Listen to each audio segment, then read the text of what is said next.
Hello and welcome to my channel, and if you have already been to my channel, then welcome back.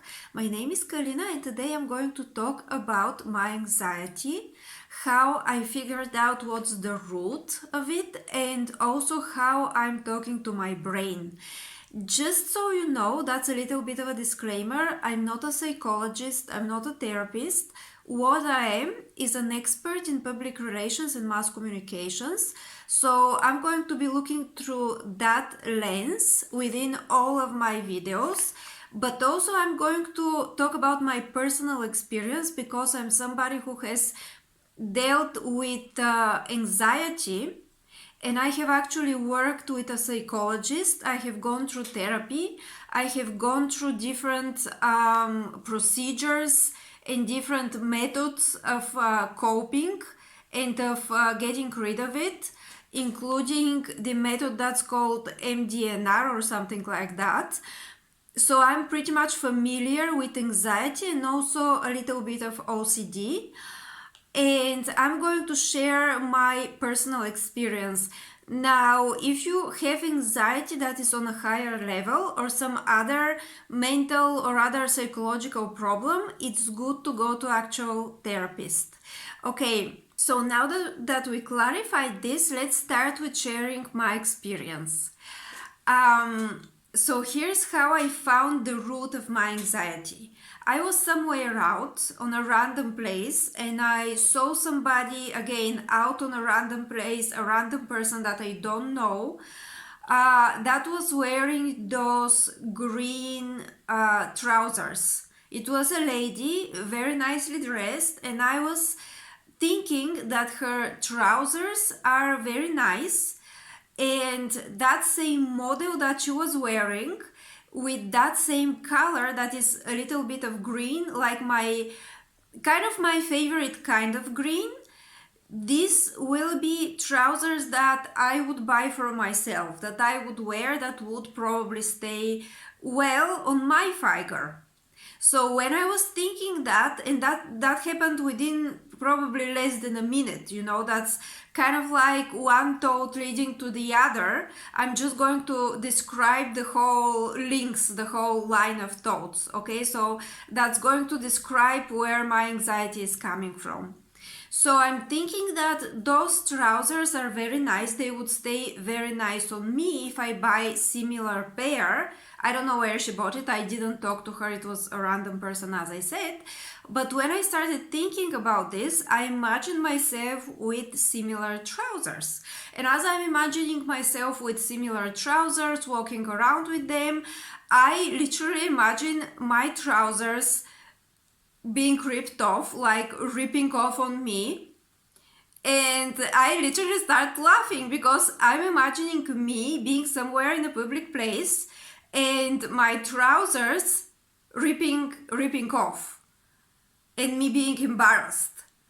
So when I imagine that, I literally start laughing at myself. And the reason that I start laughing at myself is because I finally realized what my brain is doing. And it is doing it with something as simple as imagining wearing trousers that I don't even have, So what my brain was doing in this situation is something nice that I was imagining for myself. And again, it is not a big thing, it is some simple thing, like having new trousers that stay well on me, that look like those trousers that this lady was wearing, okay? So what my brain was doing with intention to protect me was it was taking me to the worst case scenario. So what would be the worst case scenario that is connected to trousers that I wear? Well, those trousers would probably rip off in a public place and I would be embarrassed. That's literally the worst case scenario. And now the funny thing is that I didn't have those trousers. That was not a situation that would truly happen because I wouldn't know where to find similar trousers like those. But still, my brain doesn't let me imagine something nice. It literally brings me to the worst version of it. Now imagine this same thing happening with everything else. Let's say I want to find a new job. I'm imagining how I'm not good at this job and I'm getting fired. Or I'm imagining how something really bad is happening. Let's say I'm imagining how I'm forgetting the oven at home and the whole apartment burns out. You know, that is my brain doing this. My brain giving me the worst case scenario with intention to protect me. This is literally what my anxiety was based on, because anytime that I get to a state of anxiety, it would always be a line of thoughts that's leading me to the worst case scenario.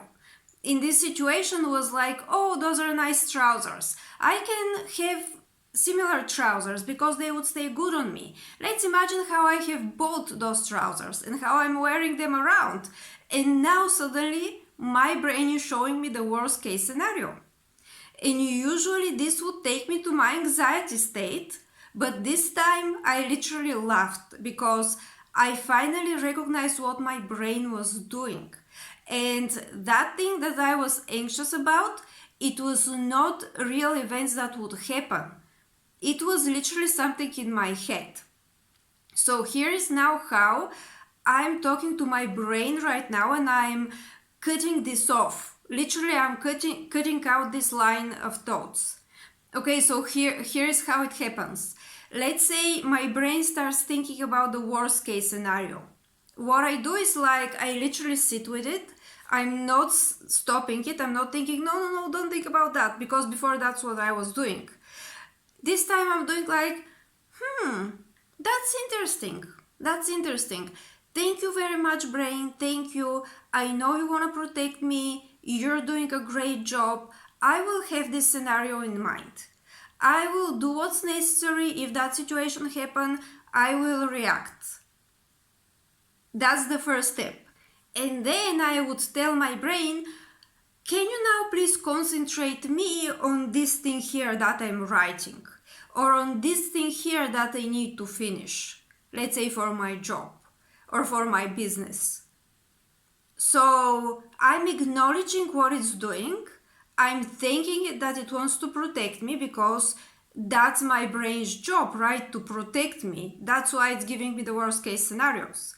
And then I would literally tell it what I wanted to do. Let's say that's happening when I'm focused on my new book. Of course, I'm gonna tell it, okay, thank you very much. That book can turn out a disaster. People may not like it at all. People may say that I'm not good at writing, or they may get angry about something that I've written.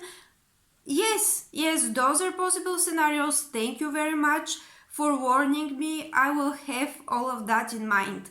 And now, can you please help me concentrate on actually writing the book? So in this situation, that tactic really works, because the worst case scenario stays what it is, the worst case scenario. It is not something that has happened. It is not something that would necessarily happen. It is just one possibility that may happen. And if it happens, I need to be prepared to react. And this is why my brain is giving me this scenario.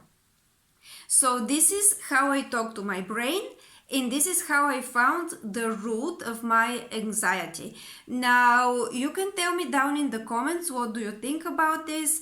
Have you had such problems, maybe with anxiety, maybe with OCD, or with something else? Also, you're welcome to subscribe for my channel, to like my videos, and I'm going to leave a link below to my website so that you can see who I am and what I'm doing. Thank you very much and have a great day.